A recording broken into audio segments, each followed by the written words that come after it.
Or do we want to make a choice? On one hand, we can wish we'll have a secure nation with no borders, but we know you need borders to be a nation in the first place. We can wish our economy will grow more than 2% when Washington politicians and regulators are beating down capitalism and making decisions that the market should make. But we've seen that doesn't work. We can wish that healthcare costs will be controlled when the federal government runs it. But again, we've seen that doesn't work. Do you still have the physician or the insurance plan you liked and were promised that you could keep? We can wish that America continue to be the greatest nation on earth, even if our leaders are dividing us by income, by race, by gender. And if you ask me, a divided America is something none of us ever ask for. We can wish that more than 2/3 of Americans polled didn't say our nation was on the wrong track, but we all know deep down that we need to get back on a better track, the right track. How about wishes and choices in energy? We can wish that the wind and sun immediately can be reliable sources of power generation. But ask someone who knows, and they'll tell you it's just that, a wish. We can wish that politicians and others can be so smart and informed that they can pick and choose our sources of energy and remove all environmental risk from energy development and delivery. Now that's a wish for those who grasp a practical reality, and it doesn't exist. We can wish for an economic and geopolitical opportunity that can replace domestic oil and gas production, consumption, and exports, but it's hard to imagine what in the world that might be. I think in our heart of hearts, Americans are choice makers. We want to assert ourselves and use the best information, coupled with common sense, to make decisions that we believe will make things better. Let's talk about choices in energy. It's a choice to look at a nation with millions of miles of underground pipelines of all kinds that for decades have served our energy needs, our communities and businesses and families, and see a president and government shut down a $4.5 billion project in North Dakota, and Keystone before that. Now that's when we say to ourselves, there's got to be a better way. It's a choice to look favorably at epic oil and natural gas technology and innovation with the potential to dramatically change our economy, to create millions of opportunities for people to go to work, to take care of their families and to prosper. That's a choice we can all get behind if we have a leader who will lead on it. It's a choice to question people who blindly fight against clean-burning natural gas when it is delivering so many environmental and economic benefits to so many people, especially low-income households. It's a choice to be the nation's leader and say, from now on, we will all work together to have a sustainable energy system that's as environmentally friendly as possible, but we're going to invest in innovation that makes all energy as efficient, affordable, and accessible as it can be for everyone.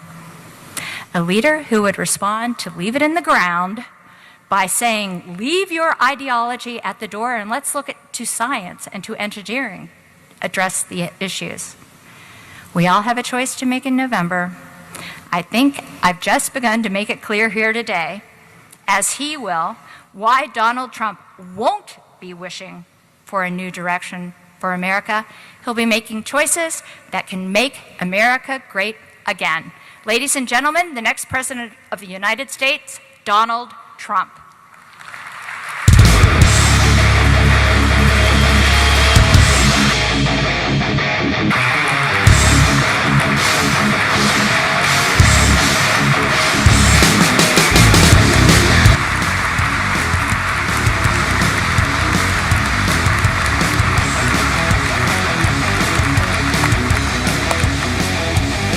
Thank you very much. We appreciate it. That was such a nice introduction by a very respected woman, I have to say.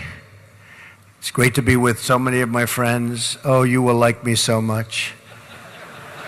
you will get that business. You know, all my life, that business has never had problems, but in the last 7 or 8 years, it's been tough. With the EPA, with all of the different difficulties you're going through, you are going to like Donald Trump, and all of the workers that get put to work, they're going to love Donald Trump, so that's good. And I just heard from Rocky Blyer. He endorsed me. I said, can I say that? I said, yeah, I love tough people. And he's a tough cookie, and he just endorsed us. We have great relationships, and you know, it's really been something. We've had some great poll numbers come out just today. Rasmussen is 5 up nationwide, and I guess you probably saw Ohio is doing great. We're 4 or 5 up. The Fox poll came out last night, and doing great. Pretty much we're doing great where we have to do great. Florida's been terrific, and I think we're going to have a big victory right here in the state of Pennsylvania, and I think it's going to be a big victory. I went to school here. My children went to school here, so it's a very special place to me. I also want to thank the Marcellus Shale Coalition and Ohio Oil and Gas Association and the West Virginia. Oh, that West Virginia! What a victory I had there. It was almost like running unopposed.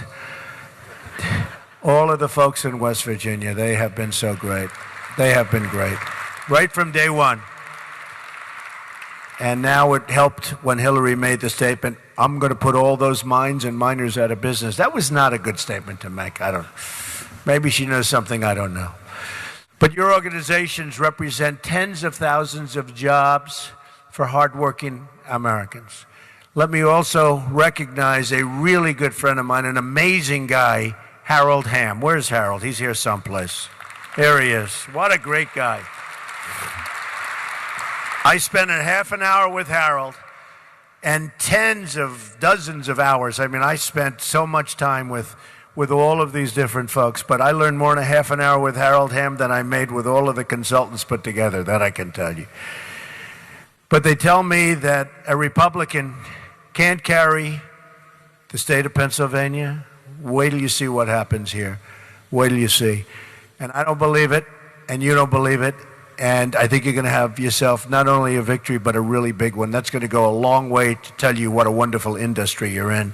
And I have to say, do whatever you can to get out the vote November 8th. Do whatever you can, because a lot of things are happening, a lot of forces are happening, whatever you can. So it's great to be in Pittsburgh, the Steel City. I have a lot of friends here. Under a Trump administration, we're going to bring back our steel jobs, and we're going to rebuild this nation, so importantly. Before going any further today, I want to address the turmoil unfolding right now in our country.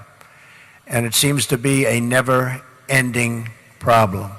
America desperately needs unity, and it needs the spirit of togetherness that has not really only got us through our toughest times, and we've had some tough times, but which has lifted us up in the past to our greatest achievements as a nation. Every day I see people of different backgrounds working together for a common good, and we need to bring that spirit to every part of our country and become one American nation, united by shared values and principles as American citizens. We have to do it. And we have to respect our flag. We have to respect our flag.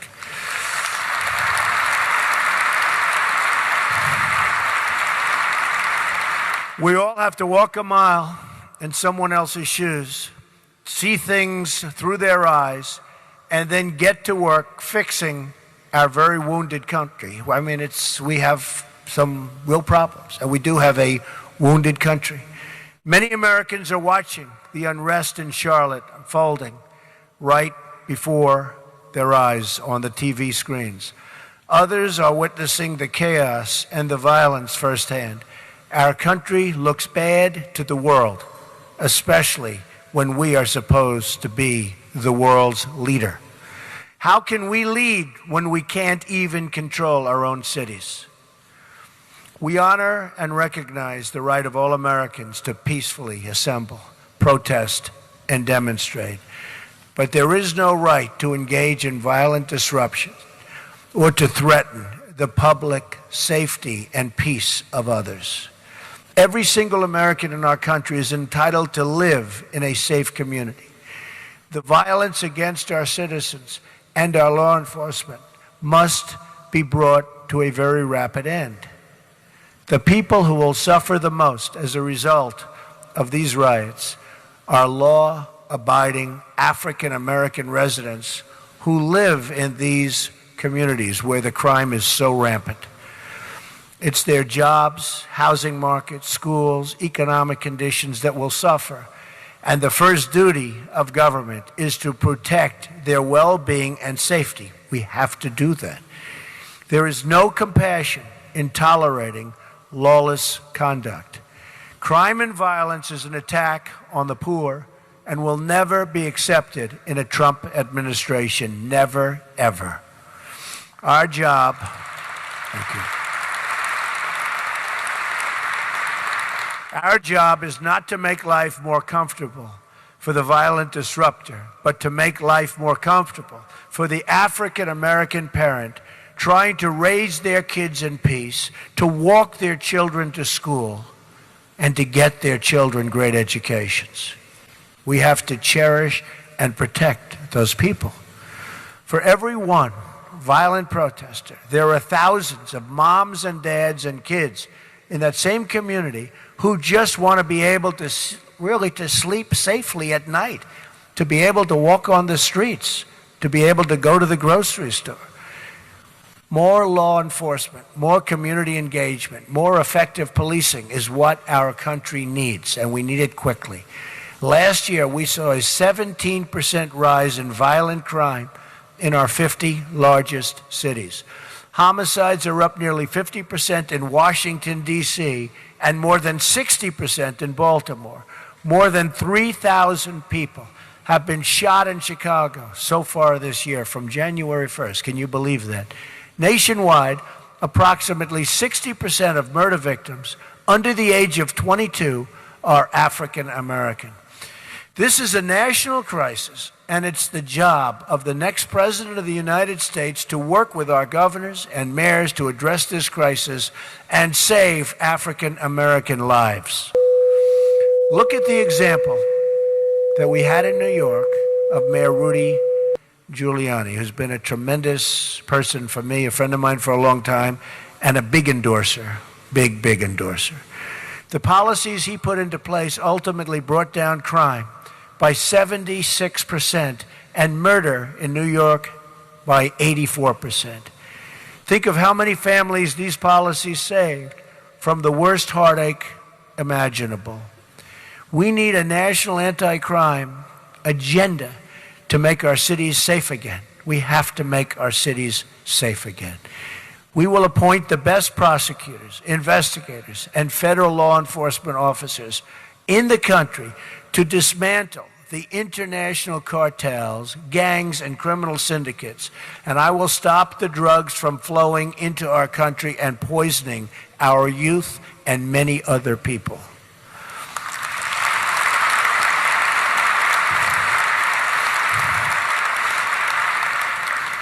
And if you're not aware, drugs are a very, very big factor in what you're watching on television at night. My administration will work with local communities and local officials to make the reduction of crime a top priority.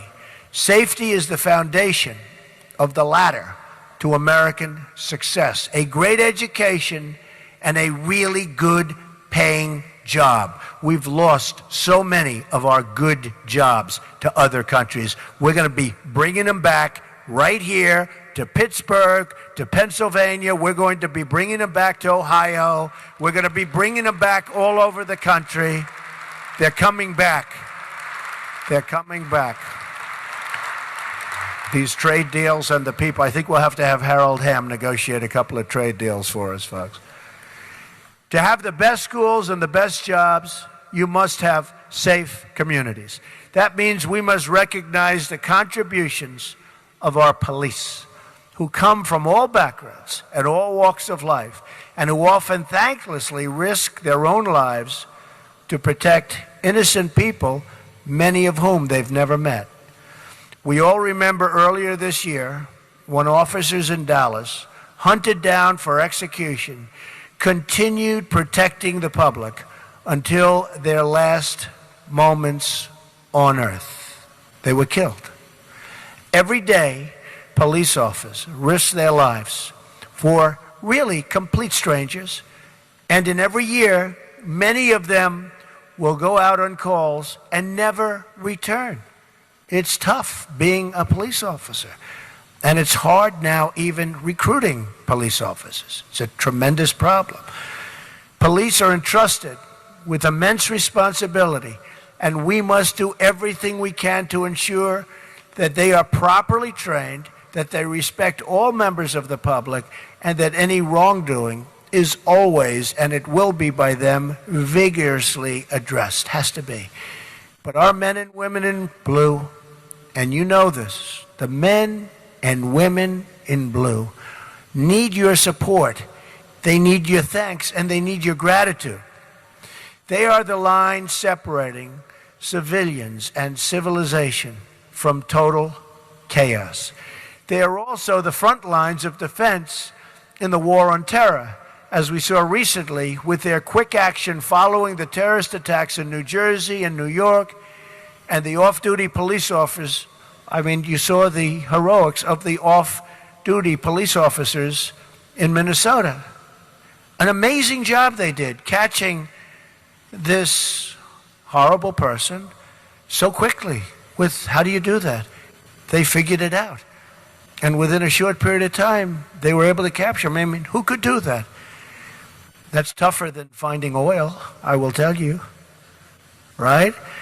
In addition to providing safety, we must provide economic opportunity, and that begins with school choice and leads to a secure job with a rising income. This brings us to the subject of energy. Producing more American energy is a central part of my plan to making America wealthy again, especially for the poorest Americans.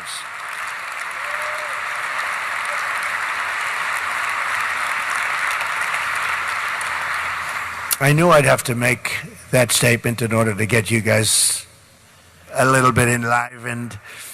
Well, you'll like the rest of what I'm going to say even more. America is sitting on a treasure trove of untapped energy.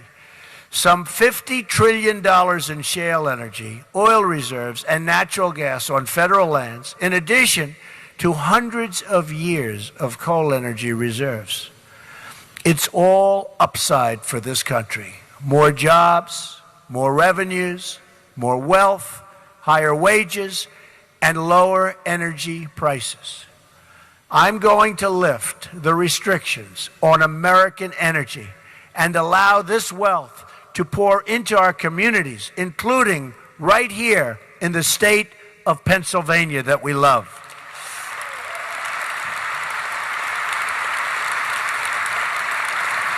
According to the Institute for Energy Research, lifting the restrictions on American energy, including shale production, will accomplish the following. Increase GDP by more than $100 billion each year. That's good music. Add over 500,000 new jobs annually. Increase annual wages by more than $30 billion over the next 7 years. Increase federal, state, and local tax revenues by almost $6 trillion over 4 decades.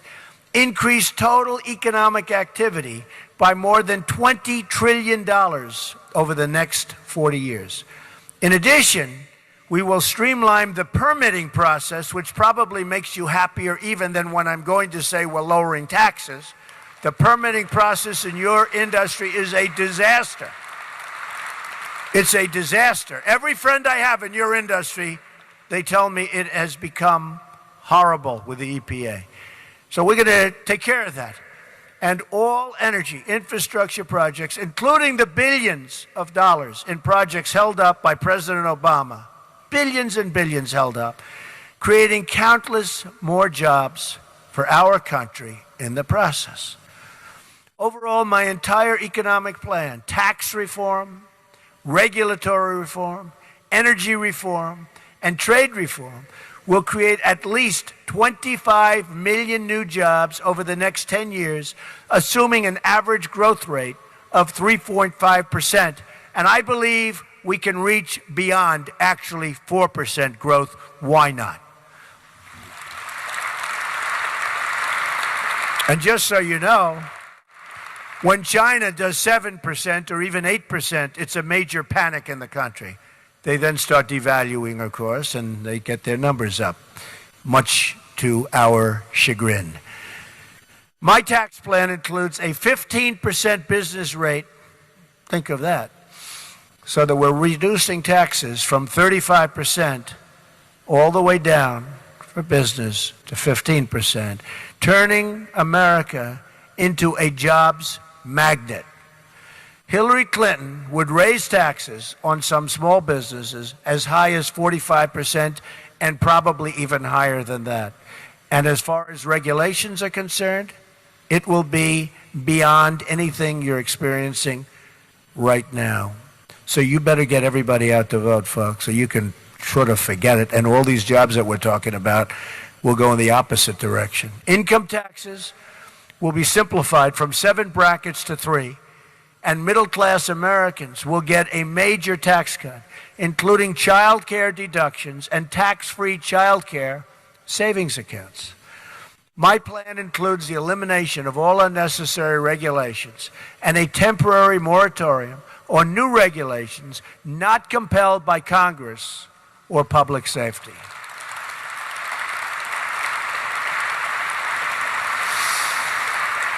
Overregulation is costing our economy $2 trillion a year. And I think probably no other business has been more affected than your business by overregulation. And one of the things I've seen, despite this massive tax cut, the biggest since Ronald Reagan and maybe beyond that, from 35 to 15, people are more excited when I talk about the fact that we're going to be cutting massively regulations. We need regulations for safety and environment, but regulations are becoming a major industry right now, and we're going to make it a much smaller industry, maybe a minor industry. Your regulations are going to be cut back to a point that you'll be able to have your businesses, grow your businesses, and start new businesses. And you'll never be able to do that with what has taken place over the last 8 years. And I just think it's a very important thing. And what has really impressed me is people in business have actually felt more strongly about that even than the tax cut itself. So I understand that very well. On energy, my economic plan unlocks our shale oil and gas and the energy technologies of both today and tomorrow. Finally, my plan includes a renegotiation of America's trade deals and an enforcement of trade rules to increase jobs and wealth inside the United States. We have people right in this room that could do so well for us. We have negotiators of our trade deals who are political hacks, who are people that don't know the first thing about negotiation. Of course, you could just look at the Iran deal and you understand that. The deal that was made recently with Iran. What a deal that is.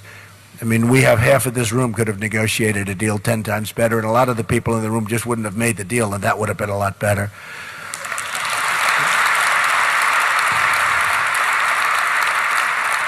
But they did something that you folks, even Harold Hamm, never saw before.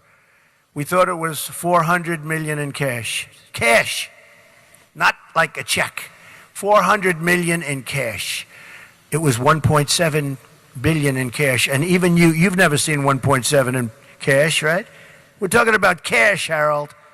Man, they had to take airplane, like this airplane. I don't even see how an airplane, even a big one, is big enough for that.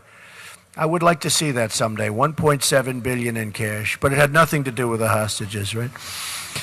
Strong border controls will also protect our workers and save our budget trillions in the long term. It is perhaps the most pro-growth economic plan anywhere in American history. I think it is.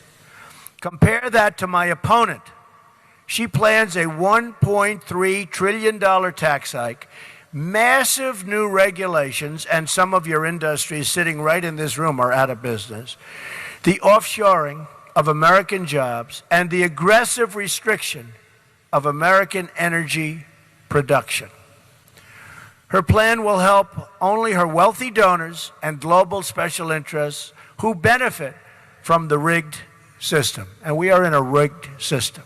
Hillary Clinton wants to put the coal miners out of work, ban hydraulic fracking in almost all places, and extensively restrict and ban energy production on public lands and in most offshore areas. That's what she said. Remember, she said, we're going to put the miners out of work? This will produce devastation for states like Pennsylvania, Ohio, West Virginia, and so many others, where shale oil and shale energy and coal production are critical parts of the economy. And I go to the coal areas, and it's like devastation. And these are amazing people, unbelievable people. Her plan hurts states like Colorado, Florida, Virginia, North Carolina, and anywhere with access to either onshore or offshore energy resources. She also supports blocking the energy infrastructure that's needed to move our energy resources to the marketplace. According to the Wall Street Journal, overall, more than a dozen fossil fuel projects worth about $33 billion have been either rejected by regulators or withdrawn by developers since 2012 only, with billions more tied up in projects still in regulatory limbo. They won't happen either. Now, if I'm president, they'll happen quickly. I can tell you that. Happen very quickly. You'd be amazed how quickly they'll happen. Examples of energy transportation projects blocked or abandoned include an $850 million coal export facility in Washington, a $3 billion natural gas pipeline in the Northeast, and a $6.8 billion liquid natural gas export facility, among others, many others. Billions of dollars in private infrastructure investment have been lost to the Obama-Clinton restriction agenda, and many, many billions more to follow. The platform produced by Hillary Clinton's party this year also calls for a price on carbon. That's just political speak for a massive new tax on coal and shale production, a tax on American consumers. And it's very unfair to our country, and it makes it very unfair and very uncompetitive to do business with other countries. Very. It makes it so tough to compete with other countries. And remember, every energy dollar that isn't harvested here in America is harvested instead in a foreign country. Often foreign countries not very friendly to us. That not only means, so true,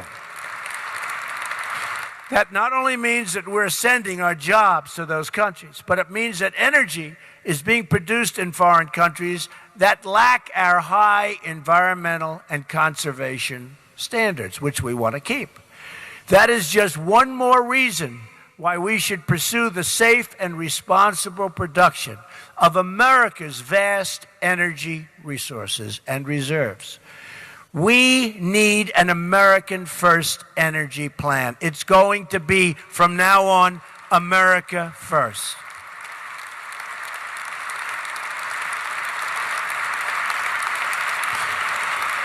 This means opening federal lands for oil and gas production, opening offshore areas, and revoking policies that are imposing unnecessary restrictions on innovative new exploration technologies. The development of the Marcellus and Utica shale, and I know so well. I'm up in New York State. What a shame. What a shame. We'll fund it. What? You understand. There's probably one guy from New York over there. He's been trying to get at that stuff for about 20 years, and now his clap, he's barely making it. Who's the poor guy that just clapped? You just stand up. Come on, give him a hand. Give him a hand. He's exhausted, but he's still there, right? Will fundamentally change the economic landscape of this region and our country, bringing extraordinary new prosperity to millions, more jobs, higher wages, a larger tax base, and dollars flowing into our country for a change instead of out of our country, which is typical. Hillary Clinton's war on energy will cost our economy $5 trillion at least. She's not only declared war on the miners, but on all oil and natural gas production. It's war, which supports 10 million jobs in the United States. And you people know it's war. It's going to be worse under her than it's been under President Obama. Access to low-cost liquid natural gas also supports the American chemical industry, which supports 40,000 jobs in the state of Pennsylvania. We have just begun as a nation to recognize our economic advantage that is made possible by shale energy. The shale energy revolution will unleash massive wealth for American workers and their families. At the same time, this energy revolution will produce new demand for American steel. And that means the steel workers will benefit. And the steel workers today are having a very, very hard time. That business is going down on a yearly basis. We are going to benefit the steel workers and the steel business. But federal restrictions remain a major impediment to both shale production specifically and energy production in general. Currently, less than 10% of the federally managed surface and mineral estates are leased for oil and gas development. Almost 90% of our nation's offshore acreage is off limits to energy production. In many cases, there's absolutely no reason for that. Our energy policy will make full use of our domestic energy sources, including traditional and renewable energy sources. We want everything. That means we will end the war on coal and the war on our miners. I will rescind the coal mining lease moratorium, which is a horrible moratorium and so unfair, the excessive Interior Department stream rule, and conduct a top-down review of all anti-coal regulations issued by the Obama administration.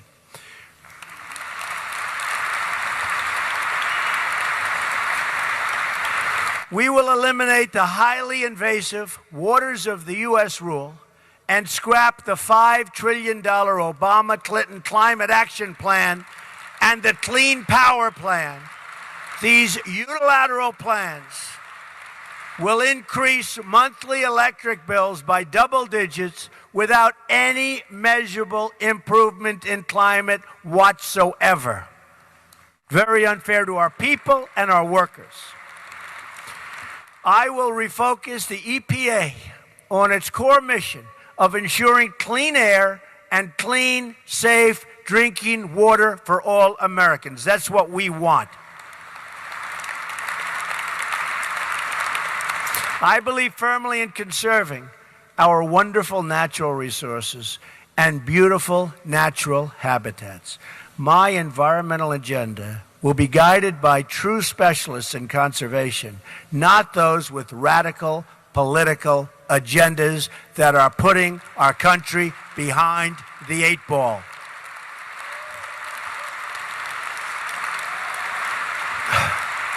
It will be a future of conservation, of prosperity, and of great success for the people in this room and for all of those people that you employ, the tens of thousands of great people that you employ.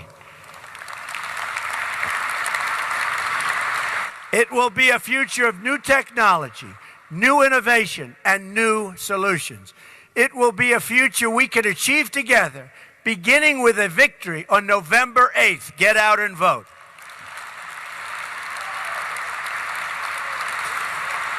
We will make America wealthy again. We will make America safe again. And we will make America great again. Thank you very much. Thank you. God bless you. Thank you. Thank you, everybody. Thank you. Thank you very much. Detroit down to Houston and New York.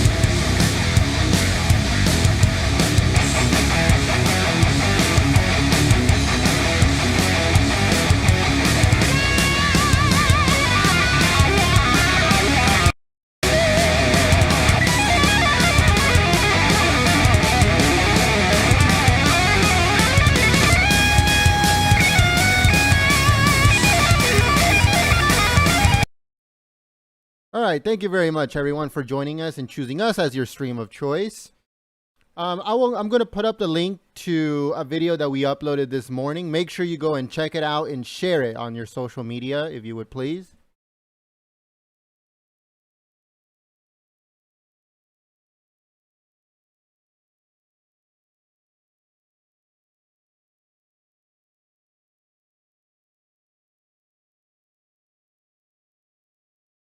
We have 2 Mike Pence rallies and 1 Donald Trump rally coming later today. Make sure you go to our channel and you set the notification. All the information is on there. You don't have to ask on the chat.